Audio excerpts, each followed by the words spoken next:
গীতা বারবার বলেছেন কর্মটা সুন্দর করো। গীতা বারবার বলেছেন তুমি যে স্থানে আছো তোমার কর্মটা সুন্দর করো, কারণ কর্মই তোমাকে উদ্ধার করবে, কর্মই তোমাকে পতন ঘটাবে। কর্মেই মানুষ উপরে ওঠে, আবার কর্মের দ্বারাই মানুষ নিচে নামে। জীবন ধন জীবন সর্বস্ব, রাতুল আতুল কোটি পদ্ম বিনন্দিত, যার যুগল পদর বিন্দে ভুয়ো ভুয়ো পরাদ্ধ কোটি দণ্ডবৎ। শ্রী শিল গুরু মহারাজের রাতুল আতুল চরণে তৎসহ দুরাগত সমাগত মঙ্গলময় সাধু সমাজ, সন্তজন মহতজন, ধর্মশীলা শ্রদ্ধাশীলা শক্তিস্বরূপিণী মাতৃমণ্ডলী, সকল ভক্তচরণে বন্দনাপূর্বক সশ্রদ্ধ দণ্ডবৎ প্রণতি। গোপীগণ বলছেন সুরত বদ্ধনং শোকনাশনম সরিত বিনোনা সুষ্ট চম্বিতম ইতর রাগ বিস্মারণাং নৃণাম বিতার বীর নমস্তে অধরামৃতম। হে বীর, তারা তাদের প্রাণবধূ, তাদের প্রাণেশ্বর সুন্দর মনোহর ত্রিভঙ্গ ললিত ঠাম ব্রজেন্দ্র নন্দনকে, তাদের জীবনকে বলছেন, হে বীর, তোমার অধর সুধা শোকনাশ এবং ইতর রাগ বিস্মরণক, ইতর রাগ দূর করে দেয় শ্রী গোবিন্দের অধরামৃত দ্বারা। বলছেন যে শোক নাশ হয়। ইতর বলতে নিকৃষ্ট বা ছোট বস্তু, আর ইতর রাগ বলতে সেই নিকৃষ্ট বা ছোট বস্তুর প্রতি ভালোবাসা। ভগবান ব্যতীত ভগবত্তর সংসারের কাম কামনারূপ বিষয়বস্তুতে যে আমাদের রাগ অর্থাৎ ভালোবাসা, সেই ভালোবাসাটা দূর করে দেয় তোমার অধরামৃত। ইতর রাগ বিস্মরণাং শোকনাশনম। তো শ্রীগোবিন্দের অধরামৃত দ্বারা শোক নাশ হয়, আর ইতর বস্তুর প্রতি, নিকৃষ্ট বস্তুর প্রতি আমাদের যে ভালোবাসা, ভগবান ব্যতিরেকে যে সংসারের অনিত্য বস্তুর প্রতি যে রাগ ভালোবাসা, সেটিও দূর করে দেয় তোমার অধরামৃত। দেখুন, আমাদের মন, বুদ্ধি, চিত্ত, অহংকার কজন হলো? মন, বুদ্ধি, চিত্ত, অহংকার। এদেরকে অন্তর ইন্দ্রিয় বলে। মানুষ আজ প্রতিটি পরিবারে প্রায়শ দেখা যায় পরিবারে কিছু না কিছু অশান্তি আছে। তার কারণ কেউ কারো মনের মতো নয়। আমি যেমন করে চাই সকলে তেমন হতে পারে না, বা আমাকে যে রূপে চাই তারা, আমি তাদের মনের মতো হতে পারি না। সাংসারিক দ্বন্দ্ব সংঘাত অশান্তি আছেই। সাংসারিক অশান্তি হলে প্রিয়জন তাদের দূরত্ব সৃষ্টি হয়, তারা সম্বন্ধ থেকে দূরে সরে যায়, এবং আপনার সাথে আমার বনিবনা না হলে আমি আলাদাই হয়ে গেলাম, বিচ্ছিন্ন হয়ে গেলাম অশান্তি এড়াবার জন্য। কিন্তু আমাদের ভেতরের যে সংসার, মানে আমাদের মনের যে সংসার, ওইখানে যে চারজন আছেন, মন, বুদ্ধি, চিত্ত, অহংকার, এদের মধ্যে দ্বন্দ্ব থাকলেও এরা আলাদা হতে পারে না, এরা বিচ্ছিন্ন হতে পারে না। আমার মনে হয় সংসার দ্বন্দ্ব মিটলেও আমাদের অন্তর পরিবারের যে দ্বন্দ্ব, ওই চারজনের যে দ্বন্দ্ব, তা আজ পর্যন্ত আমার মেটেনি। আজকের আলোচনার এই বিষয়বস্তুটা খুব দার্শনিক বিচার করা হয়েছে। খুব ধ্যান বা মনোযোগ না দিলে আমরা উপলব্ধি করতে পারবো না। বাইরের সংসারে যেমন অশান্তি আছে, আমাদের অন্তরের সংসারেও অশান্তি আছে। এই অশান্তিটা দূর করতে হবে। মন, বুদ্ধি, চিত্ত, অহংকার। দেখুন,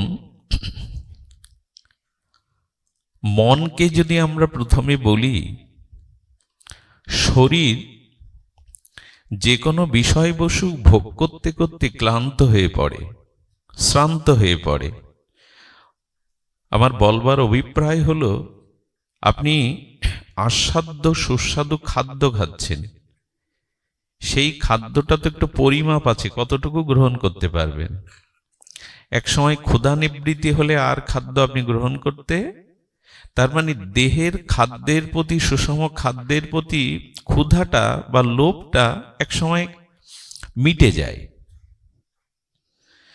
কিন্তু আজ পর্যন্ত মনের ক্ষুধাকে পরিপূরণ করতে পেরেছি কি আমরা? তার ক্ষুধা নিবৃত্তি করতে পেরেছি কি? মন বলছে, তুমি সুষম আর উৎকৃষ্ট আস্বাদ্য খাদ্যদ্রব্য খেয়ে ক্লান্তি হয়ে গেছে, বেশি খেলে আবার একটু ঘুম পায়। আচ্ছা, শরীর বিশ্রাম নিল, কিন্তু শরীর বিশ্রাম নিলেও দেখবেন ঘুমাতে চেষ্টা করলেও অনেক সময় আমাদের ঘুমটা আসে না। তার কারণ মন তখন দাবি করছে, তোমার শরীরের খাদ্য গ্রহণে তুমি বিশ্রাম নিতে চাইছো, কিন্তু শরীরের বিশ্রাম যেমন আছে, মন বিশ্রাম নিতে চায় না। এই জন্য মানুষ বিছানায় ঘুমাতে গিয়েও ইচ্ছা করেও ঘুমাতে, কারণ মনের ক্ষুধা তখনও মেটেনি। আর শরীর যদি কোনো ক্রমে ঔষধাদি দ্বারা ঘুমিয়েও পড়েন, তখন মন তার সংসার তৈরি করে নেয়, সে বিশ্রাম নেয় না। মনের সংসারের নাম হলো স্বপ্ন। স্বপ্নের মধ্যেই মানুষ সুখ, দুঃখ, ভয়, আনন্দ এগুলি পায়। মানে মন কাকে বলে? যিনি ভেতরের সংসার রচনা করেন, ভেতরের সংসার রচনা করে নেন। এর দ্বারা কি আমরা অভিপ্রায় বুঝতে পারলাম? শরীরের ক্ষুধা নিবৃত্তি হলে, ক্লান্ত হলে, শ্রান্ত হলে শরীর ঘুমিয়ে পড়তে পারে, কিন্তু মনের বিশ্রাম বা ঘুম নাই। মন বিশ্রাম নিতে চায় না। তো এই জন্য প্রায়শ দেখা যায়, আচ্ছা, শরীরের হস্তপদাদি, শরীরের যে ইন্দ্রাদি একসময় শিথিল হয়ে পড়ে, বয়ক্রমে বৃদ্ধ হলে, জড় জড় হলে নিষ্ক্রিয় হয়ে যায়, চক্ষু দেখতে পায় না, শারীরিক ক্ষমতা চলে যায়। যে মন কি বৃদ্ধ হয় কখনো মনে হয় আপনাদের? মনের জরাব্যাধি হয়? ও মৃত্যুর দিনও পর্যন্ত সজাগ থাকে, না হলে অত কামনা মৃত্যুর সময়ও কেন জাগবে মনে? আমরা বাইরের খোঁজ রাখি, বুঝলেন, কিন্তু আমাদের অন্তর্রাজ্যের খোঁজটা, সাধনাটা বাইরে থেকে ভেতরে যাওয়া। সাধন ভজনটা কি? বাইরের থেকে অন্তর জগতে প্রবেশ করা। তো মন কখনো বৃদ্ধপ্রাপ্ত হয় না, জানেন। শরীরের ক্ষুধা, ইন্দ্রিয়ের ক্ষুধা একসময় চলে যায়, সামর্থ্য থাকে না, বা অনেকে করতে করতে ভোগের পিপাসাও মিটে যায়। তাহলে পুনর্জন্ম হবে কেন? শরীরটা তো ছেড়ে দিলাম, অনেক আশাকাঙ্ক্ষা ভোগ করলো শরীর, তারপর শরীর ছেড়ে দিলাম, আবার আমি জন্মালাম কেন? নতুন একটা শরীর পেলাম কেন? বললেন, শরীরের ক্ষুধা নিবেছে বটে, শরীর নাশ হয়েছে বটে, কিন্তু তোমার মনের ক্ষুধা এখনো মেটেনি। ওই মনের ক্ষুধার কারণে তোমাকে বারবার জন্মাতে হচ্ছে, বারবার শরীর ধারণ করতে হচ্ছে। কারণ মনে যে কামনা বাসনা নিয়ে তুমি যাচ্ছ, ওইটা পরিপূরণের জন্য তোমাকে আবার এই জন্ম মৃত্যু জরা ব্যাধিতে আসতে হচ্ছে। এই জন্য মনের যতদিন আপনার পিপাসা, ক্ষুধার মিটবে না। কিন্তু মনকে যদি আপনি নিয়ন্ত্রণ না করতে পারেন, মনের পিপাসা, মনের বিষয় বাসনা যদি নিষ্ক্রিয় না করতে পারেন, আপনাকে কোটি কোটি জন্ম, পুনরপি জন্ম, পুনরপি মরণের চক্রে আবর্তন হতেই হবে। আচ্ছা, মনটাকে আপনি কিছুটা সংযত করলেন, কিন্তু দেখবেন সংসারে যেমন দ্বন্দ্ব থাকে, স্বামী স্ত্রী, সন্তান পিতাতে, ভাইয়ে ভাইয়ে, মনের দ্বন্দ্বটা আবার বুদ্ধির সাথে। মনের দ্বন্দ্বকার ভেতরের সংসারের কথা বলছি আজ আমি। মনের সাথে আবার বুদ্ধির মিল হয় কি সব সময়? দেখুন, মন এসেছে আপনার ভাগবত শ্রবণের জন্য, তাই না? মন, আপনি ভাগবত শ্রবণের জন্য মন তো করেছেন, সংকল্প করেছেন। মন কাকে বলে? সংকল্প বিকলত্ব কন্তারিন্দ্রিয় বৃত্তিকে মন বলে। যা সংকল্প করে, অর্থাৎ বিভিন্ন ইচ্ছার মনে উদয় হয়, আবার আপনি থেকেই সেই ইচ্ছাগুলো সংকল্প বিকল্প করে যে ইন্দ্রিয়, তার নাম অন্তরিন্দ্রিয় মন। আচ্ছা, বুদ্ধির সাথে মনের মিল নাই, এখানেও দ্বন্দ্ব। আমি চারটি জিনিস বলেছি: মন, বুদ্ধি, চিত্ত, অহংকার। এই চারটি তত্ত্ব যদি আজ আপনারা একটু মন দিয়ে শ্রবণ করেন, অনুভব করেন, অনেক মীমাংসা হয়ে যাবে। তবে বিষয়টা খুব তাত্ত্বিক তত্ত্ব, খুব ধ্যান দিতে হবে। এখানে নিদ্রা, অলসতা, ঘুম, অন্যমনস্ক হলে আমরা, অনেক সময় আমি বলি এগুলো ঘুম পাড়ানি কথা। মানুষ সহজে বুঝতে না পারলে, আনন্দ না পেলে ঘুমিয়েই পড়ে। এটা ঘুমাবেন না, জেগে থাকুন এবং শুনুন। এখানে মন হরিকথা শুনতে এসেছে, শুনলেন, এবং মন এগুলি শ্রবণ করে যখন মনে কিছু সংকল্প এলো না, এই কথাগুলি তো মঙ্গলময়, জীবনের জন্য কল্যাণময়, শোক নাশক, অভিশাপ দূর করে। কিন্তু দেখবেন, এই মন যখন এই জাতীয় ভাগবত সিদ্ধান্ত শ্রবণ করে কার্যে রূপান্তরিত করতে যায়, তখন আবার বুদ্ধি বিরোধ করে বসে। মনের সাথে বুদ্ধির বিরোধ হয় বিদায় মন ভালো দিকে যেতে চাইলেও, মন নিজের ভজন সাধনে মঙ্গল করতে চাইলে, এই অশুদ্ধ বুদ্ধি আমাদের কি করে? মনকে সৎপথে যেতে দেয় না। এখানে কথাগুলি সকলের ভালো লাগে, বুদ্ধি সম্মতি দেয়। আহা, কি মধুর হরি কথা, কি সঠিক সিদ্ধান্ত, জীবন উপযোগী কথা। বুদ্ধি কিন্তু সিদ্ধান্ত দেয়। এত কথা শুনলেন, বুদ্ধিতে লেগেও গেল, বুদ্ধি আপনার সায়ও দিল না। এটা দরকার জীবনের জন্য, হরিনাম, হরিকথা, সাধুসঙ্গ, জীবনের স্বভাব পরিবর্তন, বুদ্ধি সায় দিল। কিন্তু কাল থেকে, এখান থেকে উঠে গিয়ে যখন কাজে রূপান্তরিত করতে গেলেন, তখন মন আর বুদ্ধির বিরোধ বাড়ল। মন যেতে চাইল এই পথে, কিন্তু বুদ্ধি যেতে দিল না। আমরা অনেক সময় মনে মনে অনেক সংকল্প করি, সৎসংকল্প করি, কিন্তু বুদ্ধি রাখতে, দেখুন, কৃত বুদ্ধি অকৃত বুদ্ধি রূপে গীতার ৫ম অধ্যায়ে একটা শব্দ এসেছে, কৃত বুদ্ধি আর অকৃত বুদ্ধি। কৃত বুদ্ধি হলো সৎ বিষয়বস্তুর প্রতি বুদ্ধি যখন নিয়োগ করা যায়, মনকে সংযোজন করা যায়, তখন সেই মানুষ সেই বুদ্ধির দ্বারা নিজেকে উদ্ধার, নিজের কল্যাণ করতে পারে। একে বলে কৃত বুদ্ধি। আর অনেক কিছু জানলাম, শাস্ত্র সাধুমুখে সিদ্ধান্ত জানলাম, কিন্তু বুদ্ধি মনকে সেই সৎপথে চালিত করতে, কারণ মনকে চালনা করে বুদ্ধি। আপনার মন এখন সৎ চিন্তা করছে কি অসৎ চিন্তা করছে, এটা নির্ণয় করে কে? বুদ্ধি। এই জন্য শরীরের থেকে ইন্দ্রিয় শ্রেষ্ঠ, ইন্দ্রিয়ের থেকে মন শ্রেষ্ঠ, মনের থেকে শ্রেষ্ঠ হলো বুদ্ধি। আপনার মন এখন কোথায় বিচরণ করছে, এটা নির্ণয় করবে বুদ্ধি। চোখরূপ ইন্দ্রিয় পরস্ত্রীর সৌন্দর্যের দিকে আকৃষ্ট হলো, আর মন ওই সাথে যুক্ত হলো। কিন্তু বুদ্ধি বলে দিল, পরস্ত্রী তো মায়ের সমান, তাকে তো এই দৃষ্টিতে দেখা উচিত নয়। এই জন্য মনের উপরে ছড়ি ঘোরাতে পারে বুদ্ধি। সেই বুদ্ধি একটি শুদ্ধ বুদ্ধি, মানে কৃত বুদ্ধি, আর একটি অকৃত বুদ্ধি।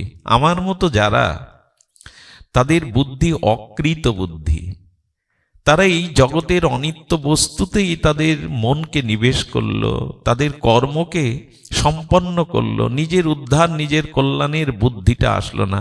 এই জন্য তাদের মেধাটা সুমেধা না, কুমেধা। যারা ভগবানকে চায় না, নিজের আত্মকল্যাণ চায় না, এই জরাব্যাধি অভিশাপ থেকে মুক্তির পথ তারা চায় না, এদের বুদ্ধিটা সুবুদ্ধি নয়, সুমেধা এদের নয়, এদের বুদ্ধি কুবুদ্ধি, অকৃতি বুদ্ধি, অকৃত বুদ্ধি আর কৃত বুদ্ধি। এই জন্য বুদ্ধির সাথে আবার মনের সংঘর্ষ আমাদের কিন্তু অনেক দিনের। নিজের দিকে প্রশ্ন করে দেখুন, মন অনেক সময় চাইছে অনেক কিছু, কিন্তু বুদ্ধি সেদিকে যেতে, মন বুদ্ধি এবং চিত্ত, এই চিত্ত কাকে বলে? চিত্ত হলো মনের যে, আমাদের শরীরের যে কর্ম, সেই কর্ম সংস্কারটা মনের দ্বারা যখন মনেতে ছাপ পড়ে যায়, মানে ওই মনের চিন্তাগুলি, ওই সংস্কারগুলো যখন আমার চিত্তে ছাপ পড়ে গিয়ে সংস্কার তৈরি করে, তাকে বলে চিত্ত।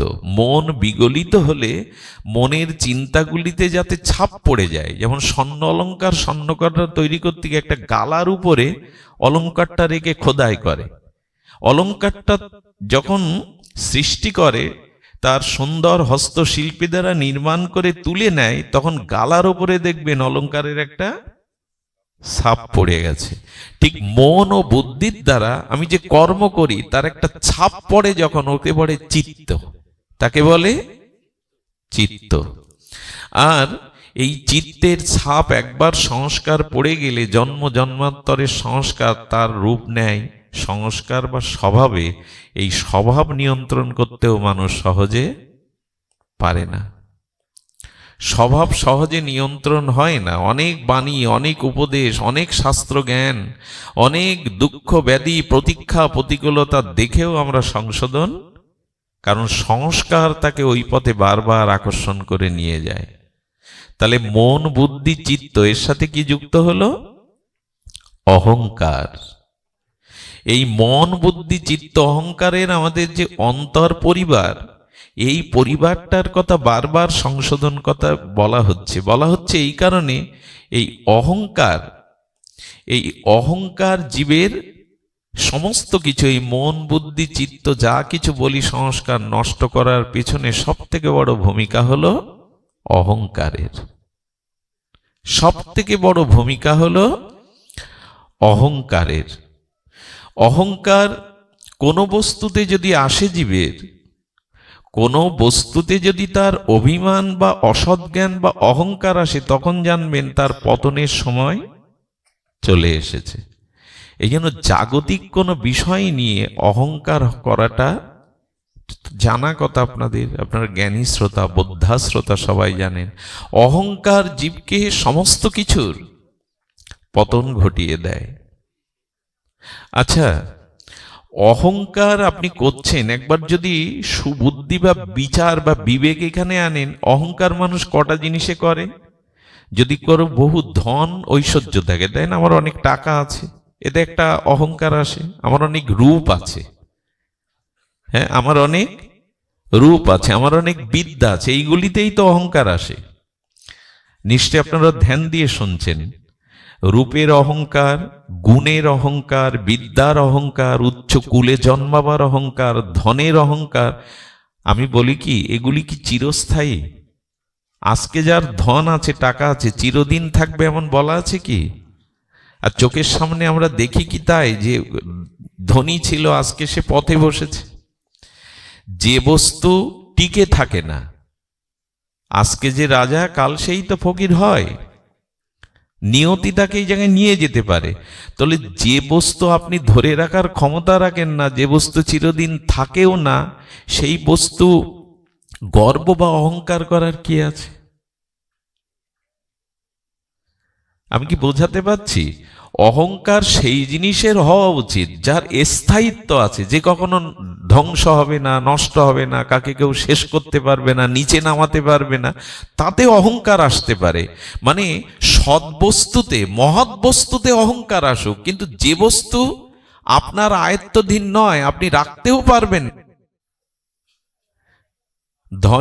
ধনী হলে ধনের অহংকারে অনেকেই সমাজে অভিমানী হয়ে কত গর্হিত কাজ করে। আচ্ছা, রূপের যে অহংকার করছেন, এটা কি যৌবন, রূপ এগুলি থাকবে চিরদিন? আমার প্রশ্ন হলো, আপনাদের কাছে আমার নিবেদন হলো, সেই বস্তুতে আপনি অহংকার করুন, শাস্ত্র মেনে নেবে। যে বস্তু চিরস্থায়ী, যে নষ্ট হবে না, ধ্বংস হবে না, যা ধ্বংস হয়, যা প্রতি পলে পলে শেষ হয়, বিনষ্ট হয়, ধ্বংসের দিকে যায়, তাতে অভিমান করার কি আছে? আজকের যার যৌবন দেখছেন, রূপবান দেখছেন, জরা ব্যাধি বার্ধক্য এসে একদিন গায়ে মশা মাছি বলবে, গায়ে পোকা হলে তো পোকাও হয়, পুজ রক্ত হয়, যার গন্ধও কেউ নিতে পারে না, প্রিয়জনও পাশে যেতে পারে না। তো যে বস্তু নিকৃষ্ট, যে বস্তু চিরস্থায়ী নয়, তাতে অহংকার আসার কি আছে?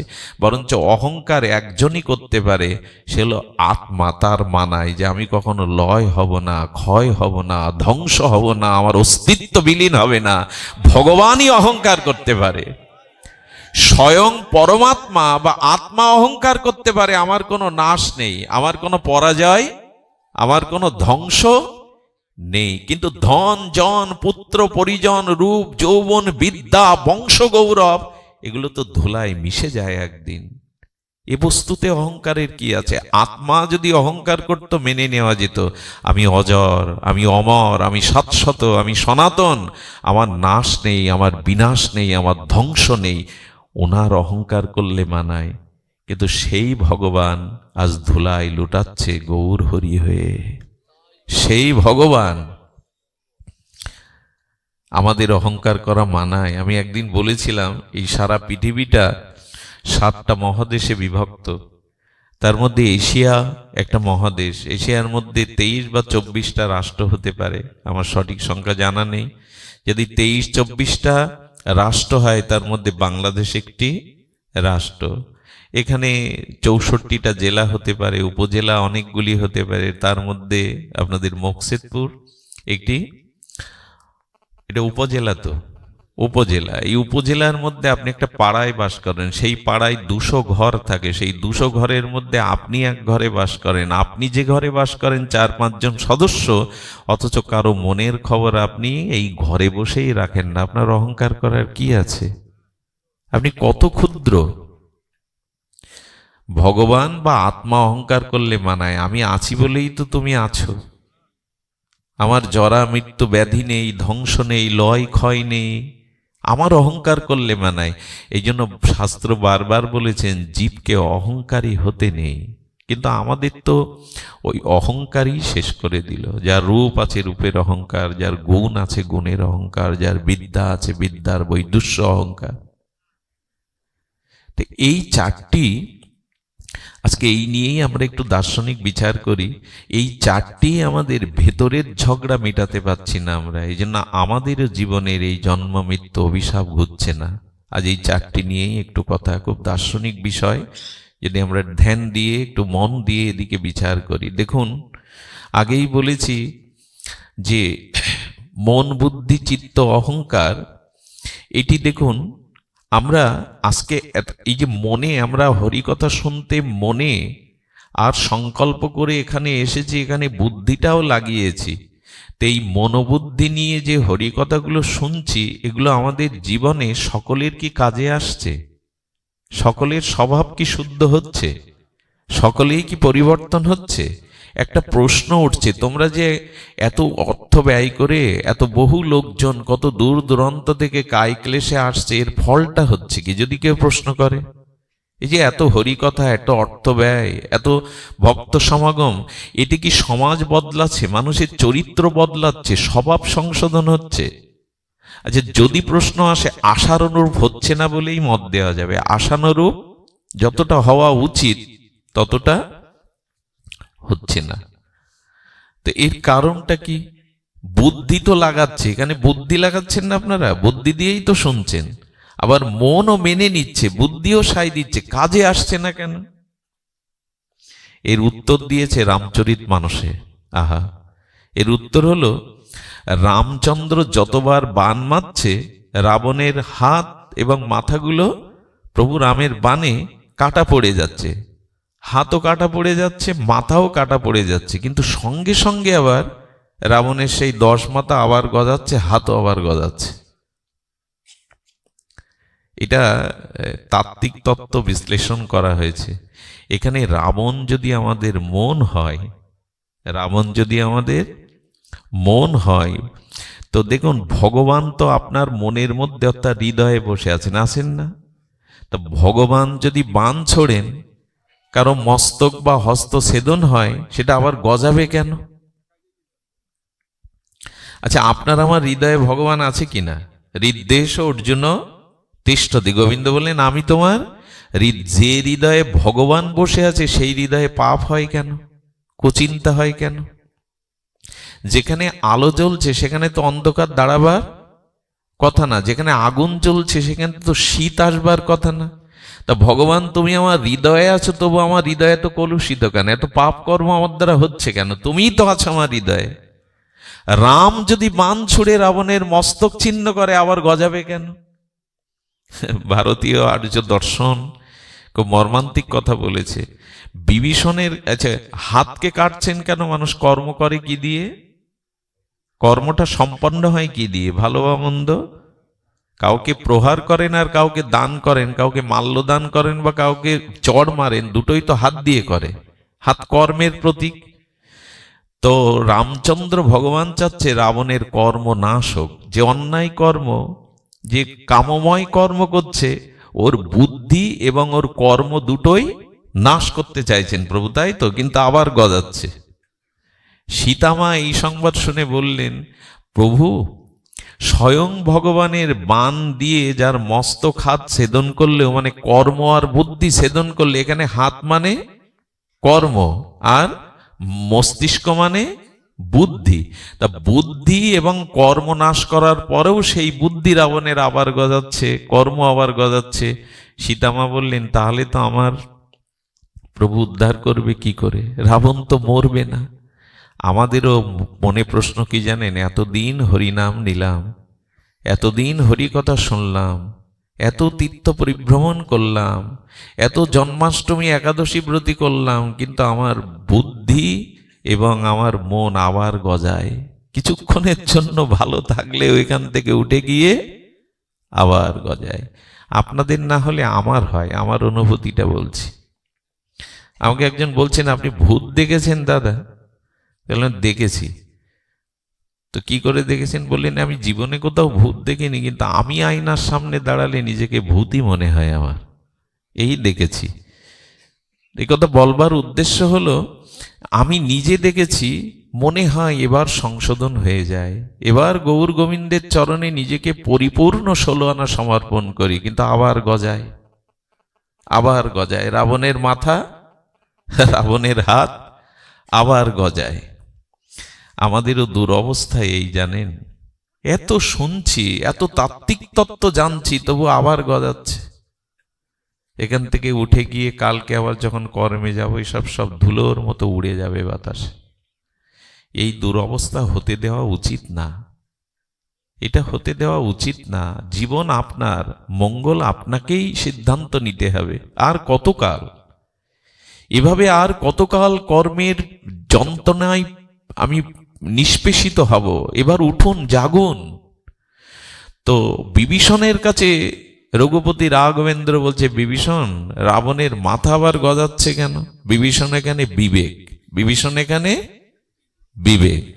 প্রভু জিজ্ঞাসা করছেন, কেন ওর হাত মাথা আবার গজাচ্ছে? বলে, প্রভু আপনার বাণ আর 2 জায়গায় মারতে হবে, তাহলে রাবণ মরবে। রাবণের বলা ছিল, রাবণের 250 কোটি বছর পরমায়ু। ওনার পরমায়ু বেঁচেছিলেন 250 কোটি বছর কল্পে। বলা ছিল ওনার নাভিতে অমৃত ছিল, যদি ওই অমৃত নাভির থেকে নাশ করা যায় তখনই রাবণ মরবে। বলে, প্রভু তোমার বাণ 2 জায়গায় নিক্ষেপ করছো, হস্তে আর মস্তকে, আর 2 জায়গায় মারলে রাবণ মরবে। একটা হলো হৃদয়ে বাণ মারো, আর একটা হলো তার নাভিতে। মন বুদ্ধি চিত্ত অহংকার কয়টা বললাম? সংখ্যা 4টে।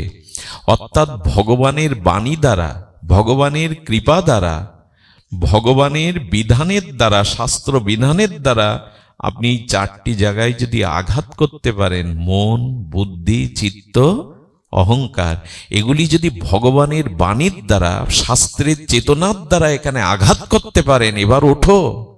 আর কত পাপ পঙ্কিলে ডুবে থাকবে, আর কত কর্মফল ভোগ করবে। জগৎটা তো দুঃখময়, এখানে শান্তি বলে তো কিছু নাই। এই চারটি বিবেক ও বিচারের বান যেদিন এই চারটে জায়গায় মন, বুদ্ধি, চিত্ত, অহংকারে আপনি নিক্ষেপ করতে পারবেন, তখনই অহংকার রূপ আমাদের দুষ্ট রাবণ রূপ মন, বুদ্ধি, চিত্ত সংশোধন হবে, নাহলে বারবার গজাবে। হৃদয়ে বাণটা নিন, হৃদয়ে বাণটা নিন। এই অমৃত আমরা যেন চেষ্টা করি। দেখুন, মন নিয়ে আরেকটি কথা স্মরণে এলো। আমাদের যতগুলো বৃক্ষ আছে, অশ্বত্থ বৃক্ষ কম দেখা যায় আপনাদের দিকে, আছে না অশ্বত্থ বৃক্ষ? অশ্বত্থ বৃক্ষের পাতার উপরে একটা শীষপানা থাকে দেখবেন, অগ্রে, পত্রে অগ্রে। এবং অন্যান্য বট, বকুল বা অশোক যেসব বৃক্ষ আছে, আমলকি, কিন্তু লক্ষ্য করবেন অশ্বত্থ বৃক্ষ যেখানে আছে, অল্প একটু বাতাসের দোলা লাগলেই পাতাগুলো বেজে ওঠে। এটা আপনাদের অনুভূতিতে আছে? অশ্বত্থ বৃক্ষের পাতায় সামান্য একটু বাতাস লাগলেই কি হয়?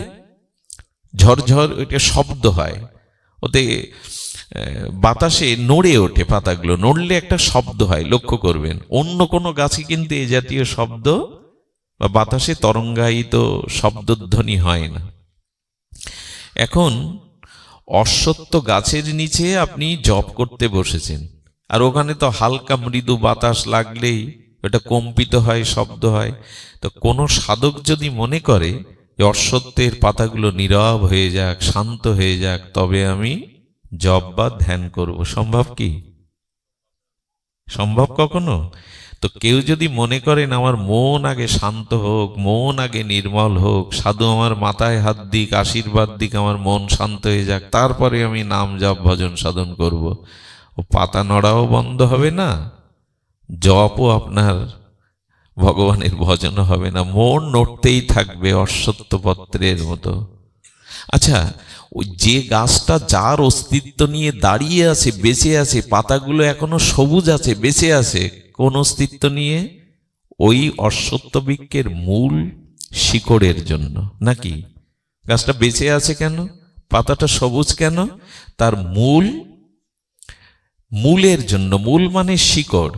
শিকড়ের দিকে তাকিয়ে একবার চিন্তা করুন তো, ওখানে নড়ছে কিনা, ওখানে তরঙ্গ হচ্ছে কিনা? হয় কি? গাছের মূল শিকড় কি তরঙ্গায়িত হয়? যার অস্তিত্বে ও বেঁচে আছে, ওর পাতাগুলো সবুজ আছে, উপরের পাতাগুলো নড়ছে, কিন্তু যার অস্তিত্ব বেঁচে আছে, টিকে আছে, সে কিন্তু নীরব। তেমনি ভগবান বলছেন, এবার মন বুদ্ধির থেকে তুমি আত্মাতে দৃষ্টি দাও। আত্মা নীরব ও শান্ত, আত্মা নীরব শান্ত। তাই ধ্যান তাকেই বলে। শান্ত আপনি তখনই হবেন যখন জগতের দৃষ্টিটা আপনি আত্মার দিকে ফেরাবেন। আত্মা শান্ত, নীরব। আমাদের দৃষ্টিটা প্রায়শ আত্মার দিকে যায় না, আমাদের দৃষ্টি প্রায়শ যায় আত্মার দিকে না, বহির্মুখী। সহজ কথা হলো, আমাদের দৃষ্টিভঙ্গি, আমাদের বিচারটা হলো বহির্মুখ, অন্তর্মুখী নয়। কারণ অন্তর আছে অন্তর আত্মায়, আত্মাতে। ওই দিকে তাকান, নীরব, শান্ত, সমাহিত। এই জন্য শাস্ত্র বারবার বলেছে অন্তর্মনা হতে, বাহির বৃত্তি থেকে এবার ভেতরে এসো। অনেক কাল বাইরের দিকে চেয়েছো, কিছু পাওনি। সুখ, আনন্দ, আস্বাদন অনেক কিছুই বাইরের দিকে পাওনি। বাইরে তোমার এই জগৎ তোমাকে বঞ্চিত করেছে। এবার ভেতরের দিকে তাকাও। আচ্ছা, নিজেকে দেখতে গেলে চোখ খোলা রাখতে হয়, নাই চোখ বন্ধ করতে হয়? মানুষ নিজেকে কখন দেখে? ধ্যানের দ্বারাই তো নিজেকে দেখে। তো চোখ বন্ধ করলে বাহির দেখা যায়। আর এই জন্য ভারতীয় ঋষিদের যদি কোনো পট বা ছবি দেখেন, দেখবেন অর্ধ নির্মিলিত চোখটা। ভগবান শঙ্করের চোখটা অর্ধ নির্মিলিত, মানে ধ্যানের যে নয়ন। এই জন্য ভারতীয় সমস্ত ঋষিদের চোখ বন্ধ করা। একবার মিউজিয়ামে ভারতবর্ষের সপ্ত ঋষি, মহান ঋষিদের ছবি ওখানে দেয়া হলো। সারা পৃথিবীর সব মনীষীরা আছে। তো একজন প্রশ্ন করছেন ভারতীয় এক দার্শনিক সাধুর কাছে যে সব মহাপুরুষ, সব ভগবানের চোখ খোলা, তোমাদের ভারতীয় আর্য সভ্যতার ঋষিদের চোখ বন্ধ করা কেন? বলেন আর্য ঋষিরা নিজেকে চিনতে চেয়েছে, নিজেকে দেখতে চেয়েছে, এই জন্য ওদের চোখ বন্ধ করা। বাহির বৃত্তির থেকে এবার একটু ভেতরে আসুন, একটু ভেতরে আসুন। দেখুন, ভগবানের ধ্যান যদি মনে মনে করেন, ধ্যান মানে নিজেকে জানতে চেষ্টা করেন, কে আমি, আত্মস্বরূপকে ধ্যানের দ্বারা অন্তত ভগবানের চরণটা চিন্তা করেন, তাহলে কি হবে জানেন? ধ্যান করলে দেখবেন, আমি আপনাকে প্রমাণ সহ বলে যাচ্ছি, সকালবেলা উঠে 10 মিনিট ভগবানের নাম বা গুরু মন্ত্রটা ধ্যান করুন, এরপরে কাজে যান, দেখবেন অনেক মস্তিষ্ক শীতল, ব্যবহার অনেক ঠান্ডা হয়ে গেছে। কিন্তু যেদিন ধ্যান না করে যাবেন অফিসে বা কাজে ব্যবসায়, দেখবেন মস্তিষ্ক উত্তপ্ত থাকবেই। আর কি হয় জানেন? আচ্ছা, দেশ বরণ্য কোনো ব্যক্তির সাথে যদি আপনি ছবি তোলার সুযোগ পান, সে প্রধানমন্ত্রী, রাষ্ট্রপতি, ছবিটা লোককে দেখিয়ে সুখ পাবেন না আপনি? এই দেখো আমার ছবিটা কার সাথে তোলা, একটু গর্ববোধ হবে, একটু আনন্দও হবে। তো ভগবান বললেন, ধ্যানের দ্বারা যদি আমার চরণটা হৃদয়ে ছবি তুলতে পারো, তাহলে কতটা আনন্দ হবে তোমার, কতটা শান্তি পাবে তুমি। কোন বিশিষ্ট ব্যক্তির সাথে ছবি তুললে তোমার যদি আনন্দ হয়, লোককে দেখাতে ইচ্ছা করে, প্রফুল্ল হও, তো ধ্যানের দ্বারা ভগবানের চরণটা যদি হৃদয়ে ছবি তুলে রাখতে পারো, তুমি ততরূপ আনন্দ পাবে, ততটুক আনন্দ পাবে। তো এই জন্য আমাদের চিত্ত, বুদ্ধি, মন, অহংকার, এই পরিবারটাকে নিয়ন্ত্রণ করতেই হবে। আর এটার জন্য এখানে শাস্ত্রে বলা হলো অন্তর্মুখী হতে হবে। অন্তর্মুখীটা কেমন জানেন? ঘটনাটা আমি বহুবার আপনাদের শুনিয়েছি, তবু লালসা যায়নি, পিপাসাও যায়নি। কতবার, কত শতবার, কত সহস্রবার যে শুনিয়েছি, পিপাসা যায়নি। কলকাতার এক ধনাঢ্য, সেই পূর্বে তাদের পূর্বপুরুষ রাজা ছিল, সেই ধনাঢ্য কলকাতার এক বনিদি পরিবারের একটা অষ্টাদশী সুন্দরী যুবতী, তার পূর্ব কি সৌভাগ্য সংস্কার, সে বৃন্দাবনে চলে গেল। ওর নামে যত কোটি টাকা, অর্থ, সম্পদ ছিল, সব সত্ত্ব ছেড়ে দিয়ে ব্রজে গেছে। আজ থেকে 150 বছর আগের ঘটনা। তো শ্রীধাম অন্তর্মুখিতা কাকে বলে সেটার দৃষ্টান্ত এটি। ওখানে গেলেন কালীয় হ্রদ, যেখানে গোপীদের বস্ত্রহরণ লীলা হয়েছিল, ওটা হলো কালীয় হ্রদ।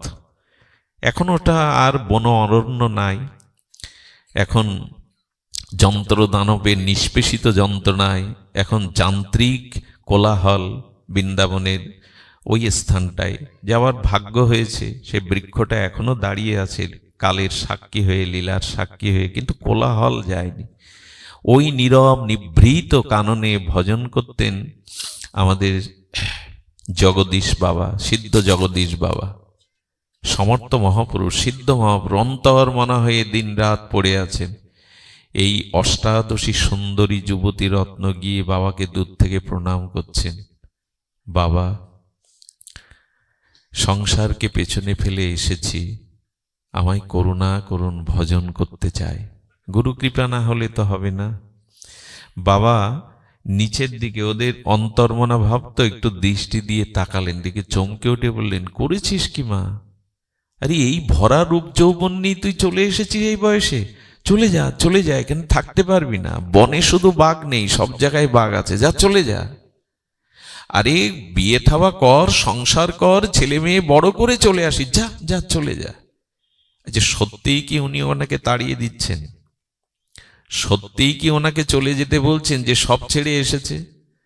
পরীক্ষা তো নিতে হবে। মেয়েটা নীরবে, মহাত্মাদের কথার উপর তো কোনো কথা বলতে নাই, নীরবে মনে মনে বলল, বাবা সব যখন পেছনে চলে ফেলে এসেছে, আর ফিরে যাব না। মনে মনেই বলল, ধুলিগুলো মাথায় নিয়ে চলে গেল। কি করে জানো মা? অন্তর্মুখী কাকে বলে শোনো। সারা দিন কুঠিরের মধ্যে একটা চট গায়ে দিয়ে রূপ যৌবনকে ঢেকে রাখে, যাতে কেউ ওর দিকে না তাকায়। সারা দিন রাধারানীর চরণ চিন্তা, হরিনাম করে, আর চট গায়ে দিয়ে বসে থাকে। ও রূপের জ্যোতি ঠিকরে পড়ে চারিদিকে। ঠিক গোধূলি বেলায় আধার আলোর ছায়ার মধ্যে দূর থেকে বাবাকে প্রণাম করে চোখের জলে প্রতিদিন নিবেদন করে, বাবা কবে কৃপা হবে, কবে করুণা হবে। এই নিবেদন প্রতিদিনই সন্ধ্যার আধারে এসে করে যায়, বাবা লক্ষ্য করেন। কিন্তু মেয়েটা 1 মাস আর এলো না। বাবাজি মনে করলেন চলে গেল কি। দীর্ঘ 1 মাস পর একদিন সকালে চলে এসেছে, এসে সামনে দাঁড়িয়েছে, কখনো কঙ্কাল হাড় বেরোনো, সে রূপ নেই, যৌবন নেই, আর পা থেকে মাথা পর্যন্ত সব দগদগে পোড়া ঘা, দাগ, লাল দগদগে পোড়া ঘা। বাবা দেখে বলছেন, কে রে তুই মা, কে তুই? তোর গায়ে কি আগুন লেগেছিল? সারা অঙ্গই লাল দগদগে বলবলে ঘা হয়েছে, না পক্স হয়েছিল? কি হয়েছিল তোর? কে তুই? হাত জোড় করে অশ্রু সজল নয়নে বলছেন, বাবা আমায় চিনতে পারছেন না। যেই কণ্ঠ শুনেছে, বলে, মা তুই 1 মাস আসিসনি কেন? তোর গায়ে এই বলবলে দগদগে লাল ঘা কেন? পুড়ে গেছিলি? না বাবা। তোর মায়ের দয়া হয়েছিল? পক্স হয়েছিল? না বাবা। কি হয়েছিল? কি বললো জানেন? এই ঘটনা না, এরকম এই অন্তর্মুখিতার এরকম দৃষ্টান্ত আমাদের রাধাকুণ্ডের পণ্ডিত প্রভার বড় পণ্ডিতজি বিশ্ববরেণ্য এই অন্তর্মনা মহাসাধক তার শ্রীমুখে শুনেছিলাম। মেয়েটি বলল, বাবা যেদিন বললেন আমার এই ভরা রূপ যৌবন রাধারানীর ভজনের পথে বাধা, এই রূপ যৌবন নিয়ে আমি ব্রজে টিকতে পারবো না, সেদিনে আমি ভাবলাম রূপ যৌবন থেকে কি হবে? একদিন তো শ্মশানে পুড়বে, একদিন তো এই দেহ শ্মশানের চিতায় ছাই হবে। এই রূপ যৌবন রেখে কি করব যদি ভজন না হয়? বাবা একটা পাত্রে করে আগুন জ্বালিয়েছিলাম, একটা বড় লোহার শিক, সে আগুনে গরম করে আমি চোখটা বাদে আমার সমস্ত অঙ্গে সেকা দিয়ে পুড়িয়ে দিয়েছি 1 মাস ধরে। হবে না বাবা, রূপ যৌবন তো পুড়িয়েছে, হবে না। রাধারানী কৃপা হবে না, আপনার কৃপা হবে না। সিদ্ধ জগদীশ বাবা কেঁদে ফেললেন, নীরবে বললেন, যমুনা থেকে স্নান করে আয়। সেই দিন তাকে এত করুণা করলেন, এত কৃপা করলেন, যা এটি পৃথিবীর কোনো পুরুষ আর তোর দিকে কোনোদিন চাইবে না, যা। অনেক উপরে উঠেছিল মেয়েটা, জানেন, ভজনের অনেক উচ্চস্তরে উঠেছিল। এই হলো অন্তর্মনার দৃষ্টান্ত। কত জন্ম এই দেহ সংসার রূপ যৌবন শব্দ স্পর্শ ভোগ করেছি, শান্তি তো আজও পাইনি, চিরস্থায়ী কল্যাণ তো আজও আসেনি।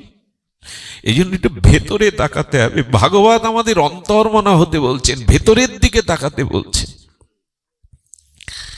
এই জন্য এই সংসার বড় দেনি, জানেন, মায়া আমাদেরকে একটা আলোর ফোকাস দিয়ে রেখেছে, এই শব্দ স্পর্শ রূপ রঞ্জন এতে ভুলিয়ে রাখবে বলে। এটা মহামায়ার কাজ। এই মায়া থেকে, মহামায়া থেকে মুক্তির একমাত্র উপায় সাধুগুরু বৈষ্ণবের একান্ত কৃপা, ভগবত একান্ত কৃপা।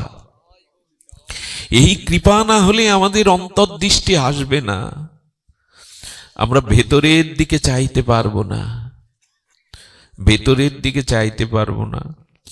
কিছু কথা আছে বারবার মনে পড়ে। দেখুন, গীতা বারবার বলেছেন কর্মটা সুন্দর করো। গীতা বারবার বলেছেন তুমি যে স্থানে আছো তোমার কর্মটা সুন্দর করো, কারণ কর্মই তোমাকে উদ্ধার করবে, কর্মই তোমাকে পতন ঘটাবে। কর্মেই মানুষ উপরে ওঠে, আবার কর্মের দ্বারাই মানুষ নিচে নামে। কেমন জানেন? আচ্ছা, আমি যদি 2 বছর উন্মাদগ্রস্ত হয়ে আমার জামা কাপড় কাচি না ধৌত করি, ওই ধুলাবালি মলমূত্র আর ওই আবর্জনা মেখে থাকি 2 বছর, উন্মাদ হয়ে গেছে। অনেক পাগলদের গায়ে এরকম পোশাক থাকে দেখবেন। তো যার ধুলাবালিতে নোংরায় সমস্ত ভরে আছে, তাকে বসতে দেওয়ার জন্য মাটিতে কোনো আসন পাতা লাগে কি? লাগে কি বাবা? কারণ পুরো গায়ে বা তার বস্ত্রে ধুলা পুরো হয়ে আছে, আলাদা করে আসনটাই তো ময়লা হয়ে যাবে। এই কথার কি সংকেত জানেন? যদি কর্মের ময়লা লাগাও, জীবনে কখনো আসন পাবে না, আসন পাবে না, কোনোখানেই আসন পাবে না, ইহকালে পরকালে কোথাও আসন পাবে না।